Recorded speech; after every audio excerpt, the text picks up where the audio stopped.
been on the border in many, many years, probably decades. So it's been very good. Thank you very much, Chad. And FEMA Administrator Pete Gaynor. Sure. Pete, thank you very much. He's been so busy I don't even talk to him anymore. Just say hi, Pete. I said, where's next? But you've been doing really a fantastic job, and we appreciate it. And Senator Chuck Grassley, a incredible man and a friend of mine and somebody that represents this state so well. And I almost don't have a chance when he calls, right, Joni? That's we almost right. Don't have, and then on top of it, Joni Ernst calls. And between the two of them, Kim, we got a great team. You get what you want, right? But we really do. We have a fantastic team. And also state and local officials and Iowans affected by this incredible storm last week.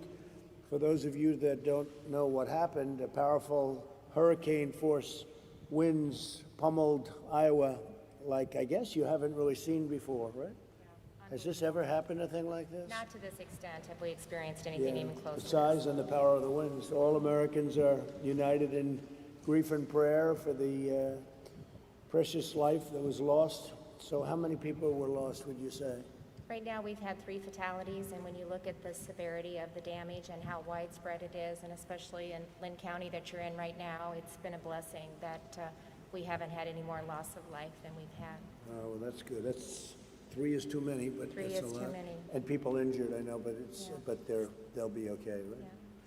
This took a big chunk out of your entire state, Chuck. This was a big portion. I guess more than half of your counties were affected, and some very badly, right? About 113 million acres of crop. Amazing. No, it's amazing. So my administration's already working with Iowa officials, some of whom are with us now, to provide aid and to assess the damage. Winds from 80 to 110 miles per hour have carved a path of destruction through over half of Iowa's really great counties, many of which I got to know over the years. Up to 43% of the state's corn and soybean crops have been damaged or totally destroyed. 332 cell towers were damaged, think of that, impacting 1 million residents. Nearly 500,000 of the Iowa Electric customers lost power, but I understand the power is back to about 90%. That's the goal by the end of the night, so we're making progress and getting closer. And the power company's done a good job Yep. under the circumstances? We had 595,000 households without power. 97% of Lynn County had no power from the storm, Wow. So unbelievable. So they really did a good job getting it back, right? Yep. So fast. With the That's compact fantastic. aid, mutual aid, really implementing that, we've seen a lot of collaboration take That's place. fantastic. Thank them for us. And schools here in Cedar Rapids were hit very hard, and many of the schools that planned to open are now going to be delayed, not for the pandemic reason, but for an unrelated reason that nobody thought would happen. So yesterday I approved a disaster declaration for Iowa, you know that? And it was done in record time, and we're offering the full support of the federal government, so you'll take care of that. Sure. And the USDA also announced assistance for impacted farmers, just as we delivered $117 million to the Cedar Rapids Flood Mitigation Project in 2018, and that was another big one. Yeah. Cedar Rapids has had a rough couple of years when you think about it, right?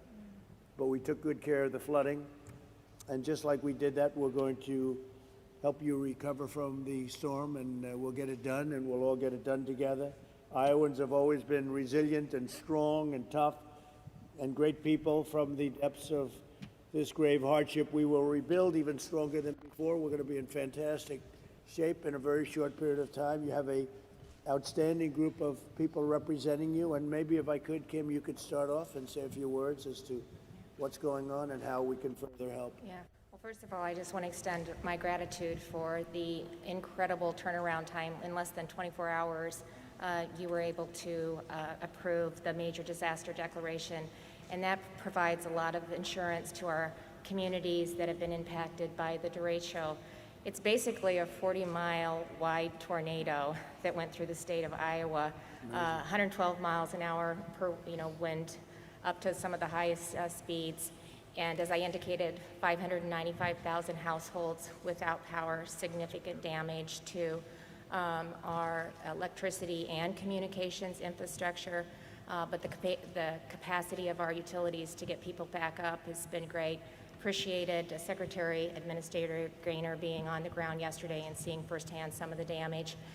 27 counties will be adding more, 16 public assistance in the disaster declaration, 27 getting individual assistance, and that'll have a huge impact on Iowans. Good. And just to And really you'll do appreciate that. Whatever you have to do. Yes, sir, we're on the ground now. How do you compare this in terms of damage with what you had with the flooding a year and a half ago, 2 years ago? So this is just so much widespread. When you think about entire counties that have been taken out, you heard the senator say, over half of our crops have been devastated. We are anticipate these early estimates, about $4 billion worth of damage. 3.7 of that is through agriculture, between the loss of crops and structures, and then So this is even more than the floods? oh, yeah, yes. Wow. More widespread, and we'll have additional counties that will be added. They're working on that right now. The mayors will talk about some of the Good. early estimates that they're seeing, but significant damage. But we will come back stronger and better than ever, and we've got a lot of help, and we just appreciate the quick response Well, that you we've know, been you able have to. your friends from the Army Corps of Engineers, nobody better. They helped you the last time. You didn't They- think you'd be back so soon, General, did you? Well, I appreciate the response with the floods. Well, Mr. President, of course, we work for FEMA and the administrator. We're very, very proud to be out here. We've been asked to do some assessments on some of the debris removal. We think they've got about 1.5 million cubic yards, and the state's going to do a lot of that heavy lifting. But whatever we can do to help, the Army Corps is all in. So Chuck, with that voice, wouldn't he be a great politician? His voice is almost as tough as yours, not quite. As long as he doesn't run in Iowa. That's a good point. Chuck, what would you Well, like to say? first of all, I think you're coming here and representing the federal government and as President of the United States to show your work and helping us work through this is very, very important. So we thank you for that. And if I were going to compare the 150 miles I traveled from Boone to Cedar Rapids Thursday, Friday, and Saturday last week, the damage to the crops, I've seen corn flat on the ground in my 50 years of farming, but I have never seen it mile after mile and, just flat on the ground, and very little of it recoverable, I think. So that's something to keep in mind. And I think that one of the things that make you proud of Iowans is, I think you probably know, neighbor helping neighbor, and things of that nature. So we thank you for coming, and the widespread damage that you're going to be alerted to, and the homes lost and the power outages and the crop damage is all important. But you're stepping up to help with that declaration, and we thank you. And it's difficult because you had the law.